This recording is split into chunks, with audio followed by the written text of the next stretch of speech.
Kwa jina naitwa Isaya Clement Madala, ni mpima ardhi land surveyor, lakini pia ni mtaalamu wa GIS. Na nafanya kazi katika Wizara ya Ardhi, lakini kituo cha kazi ni Halmashauri ya Jiji la Tanga.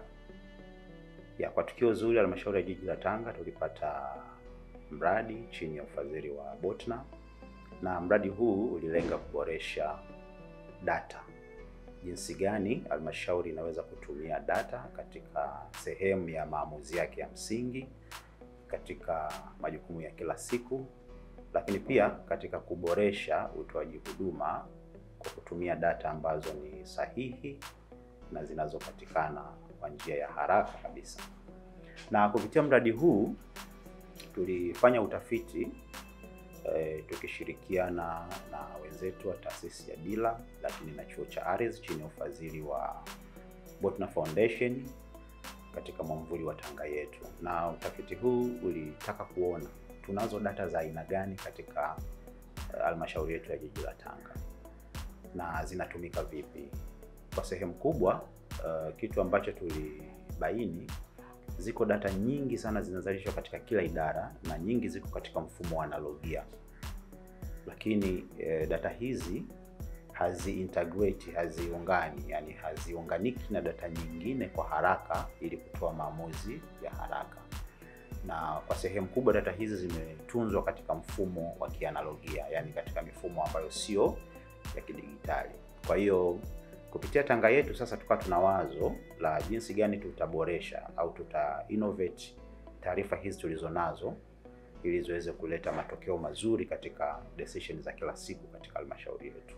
Kwa hiyo cha kwanza tukafikiria kuwa na observatory. Observatory ni mfumo ambao ni wa kidigitali, na huu utachukua data za aina mbili. Kiingereza tunasema spatial data, data ambazo zitakuwa zina taswira za ramani, picha na hali zote za kijiografia, lakini na non-spatial data, zile taarifa zingine za kitakwimu ambazo zinazalishwa kwenye idara kila siku.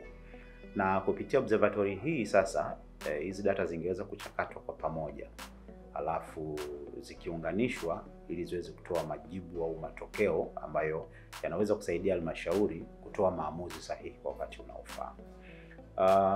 Hii mfumo mzima wa uandaaji wa hii observatory ulikusudia moja, kutimiza kusudi hilo la kutumia data kama kigezo cha kutoa maamuzi katika halmashauri, lakini liko lengo lingine ambalo tulitaka litokee, kwa engage vijana chini ya mwamvuli wa Tanga Yetu, jinsi gani wanaweza kuchakata, kutumia data ambazo zinapatikana katika mazingira yao na wakaweza kutoa maamuzi kama sehemu ya jamii katika Jiji la Tanga. Lakini la tatu pia ilikuwa ni nafasi kwa taasisi nyingine kuweza sasa kunufaika baada ya hizi data kuwa zimeboreshwa.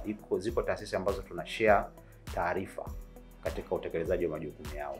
Kwa hiyo tulikuwa tuna malengo makuu matatu katika uandaaji ama utayarishaji wa mfumo huu tunauita Tanga City Observatory.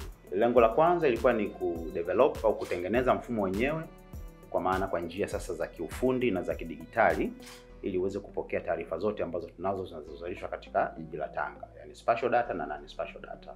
Lakini tulisema pia angalau kuwaengage wale local expertise. Ndani ya jiji letu wako vijana ambao wanachipokea katika tehama, kwa tungependa na wenyewe wawe wanufaika ama watumiaji wazuri wa taarifa hizi ambazo zinatolewa. Lakini hiyo pia ingetoa fursa kwa watumishi, wafanyakazi na stakeholders wengine kupata uzoefu katika manufaa ya kutumia data, hasa hizi zinazozalishwa katika taasisi yetu.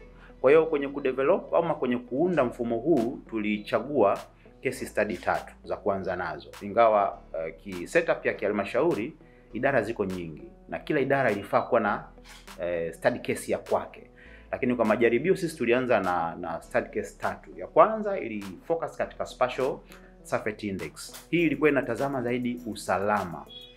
Jinsi gani vijana au watoto wako salama katika Jiji la Tanga chini ya mwamvuli wa miradi ya Tanga Yetu. Jinsi gani wanaweza kuwa salama, hasa tukifikiria maeneo ambayo ni hatarishi, maeneo ambayo yanaweza kuwa na athari za mafuriko, au maeneo ambayo yanaweza kuathiriwa na accident za barabarani na viashiria vingine vya hatari. Jinsi ya kuyatambua, jinsi ya kuexpose na kuweka sasa mitigation. Lakini study case nyingine ambayo tulilinayo ilikuwa ni solid waste. Hii ilifocus sana kwenye kufanya management ya usimamizi wa taka katika jiji la Tanga, kuanzia kwenye hatua ya household, kwa maana kule zinakozalishwa, usafirishaji, mpaka usimamizi kwenye madampo yetu tulionayo na yale madampo mengine ambayo yako katika jirani sana na maeneo ya makazi. Lakini ya tatu ilikuwa ina deal na development control. Mji unakuwa, watu wanafanya maendelezo katika miji, lakini tulitamani kupitia taarifa hizi zinazokusanywa kwenye hii observatory na kuwa managed kwenye observatory, automatically ziweze kusimamia ukuaji na usimamizi wa miji.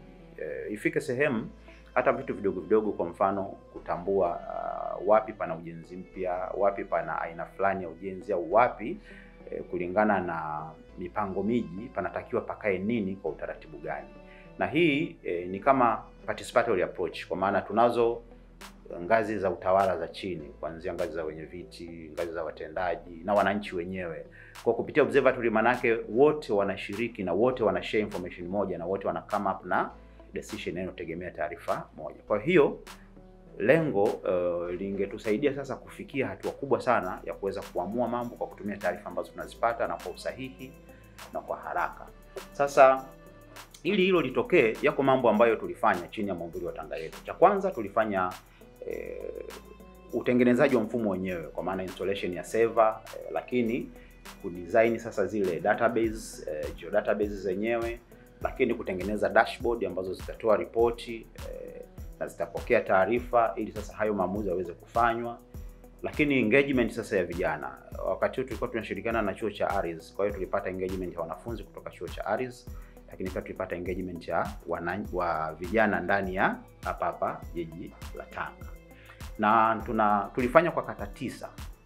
Lakini matarajio yetu tufanye expansion angalau hii sasa itokee kwa kata zote za jiji la Tanga, na baadhi ya maeneo ya mfumo wetu pia tunakusudia tuboreshe zaidi. Kwa mfano, ziko design zitafanywa kwenye back end na front end, lakini vile vile hata namna ya ukusanyaji wa taarifa tunakusudia sasa huko mbeleni tutakapokuwa tunamaliza hizi kata nyingine, basi ukusanyaji wa taarifa hizi hata uwe wa kidigitali kutumia hizi teknolojia za kisasa. Kwa mfano, tunaweza tukakusanya taarifa pia kwa njia za kutumia drones, lakini tunaweza tukatengeneza zile mobile applications ambazo hizo zinaweza zikatumika hata na watendaji ambao wako kule kwenye grassroots kabisa, au wenye viti, au hata mwananchi wa kawaida.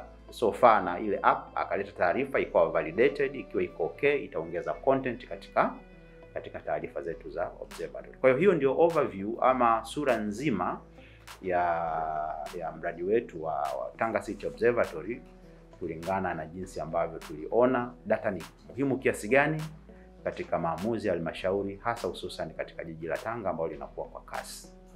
Kabla ya kuanza development ya hii observatory tulifanya analysis, tunaita data analysis, kuona status yetu ya data ikoje. Na kwa sababu lengo, one of the goal ilikuwa ni kuengage vijana. Kwa wako vijana wa Tanga ambao walikuwa engaged, na hawa wali participate fully. Yani fully kwa maana ya hatua za mwanzo za uchambuzi wa taarifa tulizonazo, lakini hata kwenye development zile hatua za ukusanyaji sasa wa taarifa. Na kwenye hilo liliwajengea uwezo baadhi ya vijana wetu ambao leo sasa wanaweza kumanage taarifa, lakini sio tu kumanage taarifa, hata wengine wamemanage kuanzisha taasisi yao. Kwa mfano, iko taasisi moja inaitwa Okoa Maisha kwa Takwimu, OMAT. Hili ni zao la mradi wetu huu, na most of the vijana ambao wako kwenye hiyo taasisi ni part ya wale ambao walishiriki kufanya hizi study case 3 za mwanzo. Kwa hiyo sisi tunaona ni matokeo mazuri, kwa sababu wameshiriki katika mradi, wameona manufaa ya mradi, wamepata uzoefu, lakini na sasa wako capable na wao kujaribu kufanya miradi inayohusiana na data ndani ya jiji la Tanga na nje ya jiji la Tanga. The good thing, wameaminika na hata walipata mradi chini ya usimamizi wa World Bank. Kwa hiyo hiyo inatoa picha nzuri. Na hata hii observatory yetu pia ilipata certificate of approval ambayo inatupa uhakika kwamba sio tu sisi inatusaidia, lakini hata wengine wanaona kuwa ni kitu kizuri. Katika majiji mengi duniani yanafanya hii kitu ambayo sisi tulifanya ya kudesign, ya kuweka data na kutumia observatory hizi kwa maana ya kumanage miji. Lakini wenzetu wa UN Habitat waliipa hii observatory yetu kama cheti cha udhibiti ubora kama observatory ya kwanza, observatory ya kwanza katika nchi nyingi hata za Afrika. Kwa hiyo unaweza kuona kuwapo ambao walijaribu kufanya hivyo, lakini sisi tumeifanya hivyo katika kiwango ambacho imeonekana iko bora zaidi. Majukumu ya serikali katika utekelezaji wa huu mradi wetu wa uanzishaji wa Tanga City Observatory chini ya mradi wa Tanga Yetu, mojawapo ni kutoa huduma kwa wananchi, huduma ambayo ni rafiki, sahihi, lakini inayopatikana kwa urahisi. Kwa hiyo lengo kubwa sisi kama halmashauri ya jiji, wajibu mmojawapo ni kutoa huduma kwa wananchi. Lakini tu sio kutoa huduma kwa wananchi pekee, ziko taasisi nyingine za kiserikali na hata za kibinafsi ambazo zinategemea taarifa na huduma kutoka halmashauri ya jiji. Kwa kupitia mradi huu sasa tunakuwa na nafasi kubwa ya kutoa huduma kwa wakati, aidha kwa taasisi za serikali ambazo zinategemea huduma kutoka kwetu, lakini pia hata kwa wananchi ambao wanategemea huduma kutoka kwetu. Kwa mfano, tufikirie tu jambo moja ambalo linaweza kuonekana la kawaida sana, lakini kwa wananchi likawa lina impact kubwa. Kufahamu kwamba eneo fulani ambalo yeye ana interest nalo linafaa kwa matumizi gani au limepangwa matumizi gani, anaweza kuendeleza nini, masharti ya uendelezaji wake ukoje. Hilo linaweza likamchukua muda mrefu, na pia ukimpa taarifa sahihi kwa wakati linamsaidia kufanya maamuzi kwa usahihi na linaweza likampunguzia pia gharama nyingine. Kwa hiyo hayo ndio mambo ambayo kupitia mradi huu hasa kwenye utoaji wa huduma yanaweza yakapata nafasi ya kuboresha kwa sehemu kubwa.